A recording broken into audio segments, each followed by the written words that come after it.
I'm Joe. And I'm Ben. And we're the Bourbon Boys. Let's pour a glass. Welcome back to Bourbon Boys. It's been a minute, I know. We didn't do anything last week, but it's been like 3 or 4 weeks now since we've made an episode, which seems weird. Like we don't have time to sit and drink bourbon and talk about bourbon. I don't know why. I can't imagine why. It's the wives. The wives and work. and work. But today we're bringing you a Green River wheated bourbon. So this is made in Owensboro, Kentucky by the Green River Distilling Company, which has changed hands a number of times. I guess it dates back to the 1800s at some point in time, but it's out. Somebody bought it in like 2014 or something, or not too terribly long ago. But since then, it's changed hands like 3 or 4 times, and I believe Bardstown owns this distillery now. But the history doesn't really matter that much. We're really only concerned about the whiskey, right? Of course. So this is at least 3 years. I believe it's supposed to be 4 years old, but I think it's a minimum of 3 years old. And it's a wheated. It's like 70, 21, and 9. And they list specifically on this one that it's 6-row, made with 6-row barley as opposed to the 2-row barley, which for distillers means it has more diastatic power in the 6-row than the 2-row.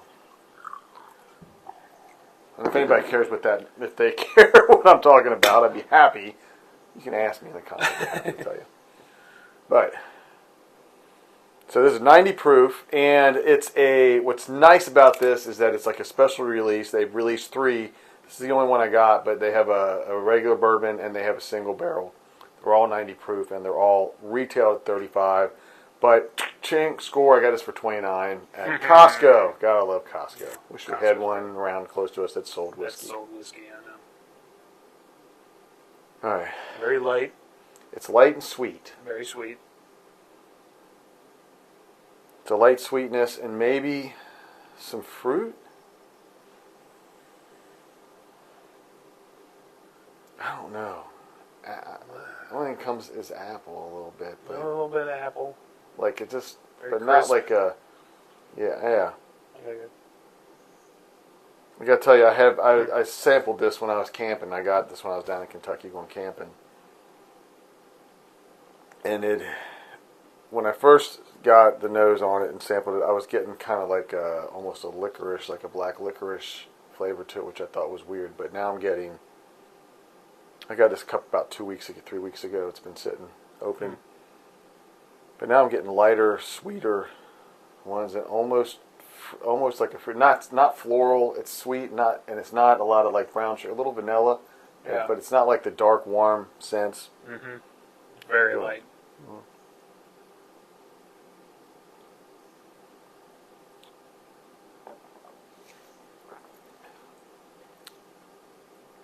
All right. It's pretty good. Oh wow! And the finish even more fruit. Very sweet. Yeah. Trying to what fruit figure is out that? what it is. I don't know. It's not quite apple, but it's close. Not to me anyway. And when we say light, I don't think he's talking about the aroma's light. It's getting, you're getting a lot of nose on it. Yeah. The nose is quite nice, but it's a lighter sense. Yes. Like it's not a heavy, right? I don't know, plum or. Right. Not like some that we smell. I think in sugar. the Kentucky Tavern comes to mind. Yeah. When there's just like nothing there. Yeah. It's like nothing. No, this is a nice, for a 90 proof, actually, this has got a lot of flavor. A lot of flavor going on. And a lot going on the nose. Mm. As far as just intensity of flavor. Mm-hmm.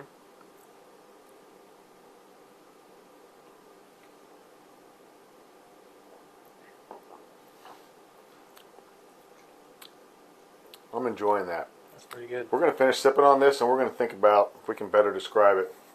We'll try. We need more adjectives. Please send us adjectives. Thank you. We back? We're back. We're back. Are we finished? Of course. We are finished. Very good. And I think you hit it closer. I was saying like a light apple, almost like we talked about it a lot while we were drinking this, what flavors we were getting from this, and it was so the apple is almost like a candy flavored apple. It's not like a fresh, crisp apple. I couldn't name. I'm getting like a candy that has an apple flavor, but I think you hit it. The forward one is, what'd you say, Ben? Yeah, so I thought pear was kind of what we were tasting a little bit. I think pear, and I think that's better. I think that's a better description. It's pear with a little bit of apple on mixed in there. Is as close as I can get to it, and a little spice. I mean, for a wheater, this has a little bit of a spice kick to it, and I like it. I mean, what you get on the nose, it's kind of straightforward. We were just talking too that it's not layered. You aren't getting a lot of flavors, and it's not like changing through the palate. The nose, on the front of the palate, through the body, and then on the finish, you're getting those same flavors coming through. But there's a lot of those flavors. 90 for proof. 90 proof, it's pretty crazy. For 90 proof, I can't think of another 90 proof whiskey that has this much flavor popping on it, and having the finish kind of linger as long as it does, which I like. Yeah. This is a great, I think, light summer, warm weather sipping whiskey. That at 90 proof, it's nice to have something that delivers this much flavor, yet won't knock you out, right? Like I love a good 120 higher proof, bourbon, and man, a lot of times that's what really brings the intensity to what you're drinking. But you can't be sipping on that. You can't have it all day. 4 or 5 hours, while you're playing cards or sitting around a campfire or something. Yep. This one you could sip on this much longer, and you're still getting the flavor. We did not put ice on it, but we should. No. Try that, because I bet that flavor is still going to come through, even with a will. little bit of ice or water in it. I agree. Whereas a lot of 90 proof ones, they already taste a little watered down at 90 proof, and this one doesn't. So, I'm going to show you this real quick. The bottle is oddly shaped, a little but weird shape. whop, bam! It's a horseshoe. So it's lucky. It's lucky I love as long it as already. you hold it this way, so the luck doesn't run out. As I learned. Yes. You got to hang the horseshoe the right way. Oh, well, of course. Over your door. Right. Yes. These are things I've learned in my lifetime. So, Ben, where are you coming in with this one, man? Man, this is it's really good. I mean, all the stuff we've been talking about. I'm gonna go with a 3.5 on the flavor. I think it's really good. Of course, there's more stuff out there that has more complexity and whatever. But this is great. I mean, I don't think anyone's going to be disappointed in this. And then for that value, I think you're getting a lot for what you pay for. So I think I'm going to go 3.5 as well. Wow, I'm very close to you. I'm a little different. Okay. I think this is a unique flavor. I can't say this is my favorite flavor profile, but I really enjoy it, and it's so unique that I like having something different, and it's still very enjoyable. I'm going to go with a 3 on the flavor, but because of the amount of flavor it delivers and the uniqueness of it, I think you're getting more value, so I'm going to go with a 4 on the value. So I'm going to go with a 3 on the thing, but especially at 29, so $30, $29, at Costco, but even at 35, I still think you're getting a lot of bang for your buck, and I love that. So I'm going to give this above average on flavor, and I can't argue with the 3.5 because of the amount of flavor that brings. So I wouldn't even argue with that. I could easily go with that. It's just like I said, I don't know. I can't.